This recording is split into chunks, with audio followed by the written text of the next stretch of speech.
नमस्कार मित्र आणि मैत्रिणींनो, माझी ही कथा तुम्हाला आवडल्यास लाईक आणि सबस्क्राईब करा. अनामिका भाग 2. अंतरा आणि तिचा भाऊ, ज्याचं नाव समीर होतं, ते दोघे अभ्यासात खूप हुशार होते. एका सभ्य सुसंस्कृत घरात जन्माला आल्यावर होणारे संस्कार खूप लाभले त्या दोघांना. त्यांच्या घरी घोषा होता. घोषा म्हणजे त्या घरातील स्त्रिया बाहेर जात नाही, त्या घरातील स्त्रिया शेतात जात नाहीत, असे बरेच नियम होते. यामुळे घरातील शेती पुरुष मंडळी मजुरांकडून करून घेत. पुरुष मंडळींचं अर्ध लक्ष शेतीमध्ये तर अर्ध लक्ष गावच्या राजकारणात असायचं. त्यामुळे शेती फारशी पिकत नव्हती आणि फक्त शेतीवर घर चालवणं अशक्य होते. अंतराचे आजोबा ती लहान असताना निधन पावले होते. त्यामुळे घरातील सर्व कारभार आजीच्या हातात होता. अंतराची आजी अंतरा आणि समीरचा लाड करायची, पण अंतराची आई तिला फारशी आवडत नव्हती. अंतराच्या आई स्पष्ट बोलणारी होती. कोणाची चापलुसी करणं किंवा खोटं गोड गोड बोलणं अंतराच्या आईला कधी जमलं नाही. अंतराचे मोठे काका अंतराच्या आजीचा आणि वडिलांचा नेहमी मान राखत. अंतरा 8वीत गेली होती, तर समीर 10वीला गेला होता. यावेळी अंतरा आणि समीरच्या आयुष्यात खूप मोठे वादळ आले. ते दिवस होते चैत्र महिन्यातले. चैत्र महिन्यात अंतराच्या गावची यात्रा असायची. यात्रेला मोठं धार्मिक महत्त्व होतं. त्यामुळे मुंबईतील गावकरी आवर्जून यात्रेला गावी यायचे. अंतरा वर्षभर यात्रेची वाट पाहत असे. यात्रेसाठी सर्व नातेवाईकांना, मित्रमंडळींना आमंत्रण दिले जात असे. घर संपूर्ण नातेवाईकांनी भरून जात. अंतराचे काकासुद्धा याला अपवाद नव्हते. अंतराचे दोन्ही काका यात्रेला गावी आले. यात्रेसाठी सर्व नातेवाईक जमा झाले. यात्रा मोठ्या उत्साहात साजरी झाली. यात्रेनंतर सर्व नातेवाईक आपापल्या घरी गेले. आता घरी फक्त घरातील लोक होते. अंतराचे दोन्ही काका अजून सुट्टीवर होते. आज अंतराला घरातील वातावरण थोडे वेगळे वाटत होते. अंतराची आई नेहमीप्रमाणे कामात व्यस्त होती. सकाळचे 11 वाजले होते. आई आणि काकू कपडे धुवत होत्या. चाची आणि आंटी जेवण बनवत होत्या. आजी, अंतराचे वडील आणि काका बैठकीच्या खोलीत बसले होते. अचानक अंतराच्या लहान काकांनी वेगळं राहण्याचा विषय काढला. घरातील स्त्रियांनी आपले कान टवकारले. अंतराच्या आई वडिलांसाठी हा खूप मोठा धक्का होता. अचानक विषय काढल्याने सुरुवातीला कोणीच काही बोलले नाही. सर्व काका आता सेटल होते, म्हणून त्यांना वेगळं राहायचं होतं.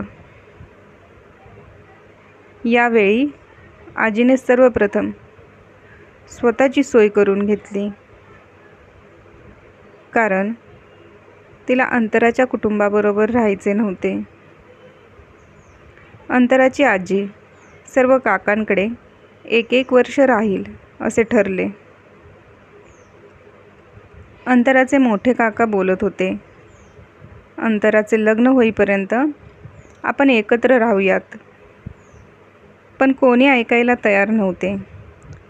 आत्ताच वेगळं राहिलो तर अंतराच्या लग्नाची जबाबदारी कोण घेणार, हा प्रश्न होताच. घरातील स्त्रियांनी आपापल्या नवऱ्यांना व्यवस्थित शिकवले होते. त्यामुळे आता ते वेगळं राहण्यावर ठाम होते. अंतराच्या आईवडिलांना कळाले होते की वेगळं फक्त त्यांच्यामुळे होत आहेत ही लोक. कारण अंतराच्या आईवडिलांपैकी कोणी कमावत नव्हते. त्यामुळे त्यांची 4 लोक सांभाळणं काकांना मान्य नव्हते. यावेळी अंतराची आई सर्वांसमोर बोलली, माझ्या नवऱ्याचा फंड व्याजासह परत द्या, नंतर वेगळं राहा. आणि ते शक्य नव्हतं. कारण 1982 साली जेव्हा फंड मिळाला तेव्हा तो 36,000 रुपये होता. आता 2000 साली व्याजासह ती रक्कम जास्त होती. या प्रश्नाचे उत्तर कोणाकडेच नव्हते. लहान काका मध्येच बोलले, ज्यांच्या हातात फंडचे पैसे दिले त्यांच्याकडून घ्या. त्यांना माहीत होते की ते आता शक्य नाही. कारण पैसे आजोबांच्या हातात दिले होते, पण ते पैसे आजोबांनी घरातच खर्च केले होते. आता त्या पैशांची जबाबदारी घ्यायला कोणीच तयार नव्हते.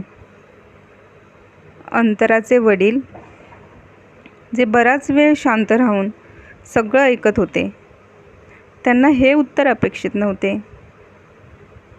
आज कदाचित त्यांना आपल्या निर्णयाचा पश्चाताप झाला असावा, पण त्यांनी तो चेहऱ्यावर येऊ दिला नाही. अंतराचे वडील बोलले, माझी काही हरकत नाही वेगळं राहण्याला. त्यांना समजले होते की आता काही बोलून उपयोग नाही. अंतराच्या आईसाठी हा मोठा धक्का होता. आता पुढे काय होणार आणि कसं होणार हा यक्ष प्रश्न तिच्यासमोर उभा होता. अंतराची आई त्या दिवशी एकटीच रडत होती. बाकी सर्व आनंदी होते. घरात वेगळं राहायची लगबग सुरू झाली. प्रत्येकजण आपापल्या लग्नातील भांडी आणि लागणारे साहित्य वेगळं करत होते. राहतं घर अंतराच्या वडिलांना देण्यात आले. अजून 2 घरं होती. तिथेच लहान काका आणि 2 नंबरचे काका राहिले. अंतराचे आई वडील सोडून सर्वजण खूप खुश होते. समीर आणि अंतरासाठी हा खूप मोठा टर्निंग पॉईंट होता. आईच्या डोळ्यांदेखत घर रिकामं होत होतं. आई दिवसभर एका जागी बसून रडत होती. अंतरा आणि समीर आईला रडताना पाहत होते, पण दोघे लहान असल्यामुळे आईचे सांत्वन करू शकत नव्हते.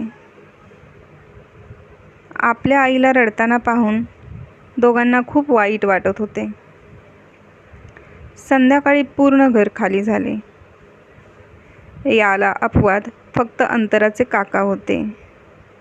अंतराचे मोठे काका अंतराच्या वडिलांना म्हणाले की मला तुमच्यापासून वेगळं राहायचं नाही. अंतराच्या काकांना 4 वर्षाची मुलगी होती.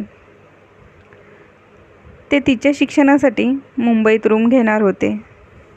अंतराचे काका बोलले, मी जरी मुंबईला गेलो तरी गावी येत जाईन. तुम्हाला वर्षभर पुरेल एवढं धान्य मी भरून देईन. काही लागले तर मी आहे, तुम्ही काळजी करू नका. अंतराच्या वडिलांना सर्व जबाबदारी अंतराच्या काकांवर टाकणे बरोबर वाटत नव्हते, पण त्यांचा नाईलाज होता. अंतराचे काका मुंबईला निघून आले. अंतराची काकू गावीच होती. 6 महिन्यानंतर अंतराची काकू पण मुंबईला आली. मुलीचे ॲडमिशन घ्यायचे होते. काकांनी जाण्याआधी गहू, तांदूळ, ज्वारी आणि थोडा किराणा भरून दिला. थोडे पैसे अंतराच्या वडिलांच्या हातावर ठेवले. इथून पुढे अंतराच्या कुटुंबाची खरी परीक्षा सुरू झाली. धान्य भरले असले तरी घरात अनेक खर्च होते. ते सर्व भागवणे कठीण होते. अंतराची आई अशिक्षित होती, त्यामुळे नोकरी मिळणे शक्य नव्हते. गावात दुसरे काही काम नव्हते. अंतराच्या आईने शेतात काम करायचे ठरवले. कधीही घराच्या बाहेर न पडणारी आई आज घराबाहेर पडणार होती. घोषा असल्यामुळे आईने कधी शेतात काम केले नव्हते, त्यामुळे शेतातील काम आईला येत नव्हते. आईला कामाला कोण सांगणार हा प्रश्न होताच. अंतराच्या घरी शेतातील कामाला जाणारी एक बाई यायची. आईने तिला घरी बोलवले आणि स्वतःबरोबर आपल्याला शेतात काम बघण्यास सांगितले. ती बाई चांगली होती. हळूहळू ते अंतराच्या आईची चांगली मैत्रीण झाली. ती बाई अंतराच्या आईला आपल्याबरोबर कामाला नेत. पण अंतराच्या आईला शेतातील काम येत नव्हते. ती हळूहळू शिकू लागली. तिला या कामाची सवय नव्हती. कामावरून आल्यावर ती थकून जायची. घरी आल्यावर घरातील सर्व काम करताना तिचा जीव रडकुंडीला येई. त्यामुळे तिची चिडचिड होत असे. हे सर्व अंतरा व समीरला समजत होते. आईला आराम मिळावा म्हणून अंतराने स्वयंपाक शिकायचे ठरवले. याआधी तिने कधी चहासुद्धा बनवला नव्हता. कधी तशी वेळच आली नव्हती. पण आता तिला आईला मदत करायची होती. स्वयंपाक कसा बनवायचा हे तिला माहीत नव्हते. तिने ठरवलं, जे माहिती नाही ते आजीला विचारायचे आणि स्वयंपाक करायचा. आजी 2 नंबरच्या काकांकडे राहत होती. ती जाड असल्यामुळे एका जागेवर बसून अंतराला सांगायची. अंतरा तसा स्वयंपाक करू लागली. कधी कच्चा तर कधी पक्का असा स्वयंपाक होत असे. अंतराचे वडील तक्रार न करता जसं जेवण असेल तसं खाऊन घेत. पण अंतराची आई तिची मात्र चिडचिड होत असे. पण पर्याय नव्हता.